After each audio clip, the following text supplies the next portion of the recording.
নমস্কার, আমি সত্যবাদ থেকে মৃণাল কান্তি সিংহ বলছি।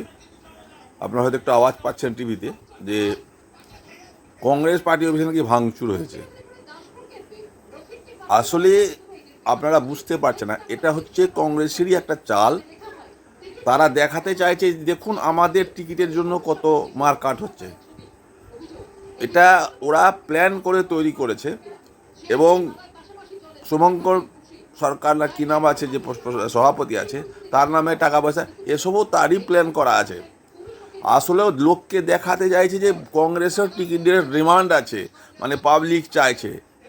আসলে কংগ্রেস যদি আমাদের মতো লোককে 5 লক্ষ কি 20 লক্ষ টাকা দিয়েও যদি টিকিট দেয়, তো আমরা টিকিট নিব না।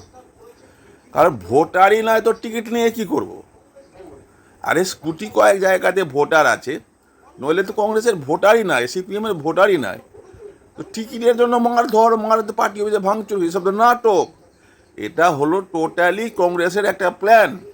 মানুষকে দেখাতে চাইছি কি দেখো কলকাতার পার্টি অফিসে কীরকম অশান্তি, এবং পূর্ব বর্ধমানে এক জায়গাতে এরকম অশান্তি হয়েছে। এসব প্ল্যান করা, সরাসরি প্ল্যান করা, মানুষের মনে একটা দাগ কাটবে। বাপরে, কংগ্রেসের টিকিটের জন্য মারামারি, চেয়ার ভাঙাভাঙি। শুভঙ্কর সরকারকে যা ইচ্ছা তাই বলছে, 5 লক্ষ 10 লক্ষ খেয়েছে। এসব সব শুভঙ্কর সরকারদের প্ল্যান করা একটা জিনিস। আমি বলছি পশ্চিমবাংলাতে খুব যদি এবার ভালো রেজাল্ট করে কংগ্রেস, তো 3টা থেকে 4টা সিট তারা পেতে পারে, এর বেশি কোনো মতেই তারা পাবে না। সিপিএম তো ওটাও পাবে কি পাবে না, তবে জোট আছে, যদি এক একটা বেরিয়ে যেতে পারে। চিন্তা করুন, এদের সিট নিয়ে এত মারামারি, তো শুনে অবাক হচ্ছে মানুষ, গ্রামগঞ্জের মানুষ হাসছে।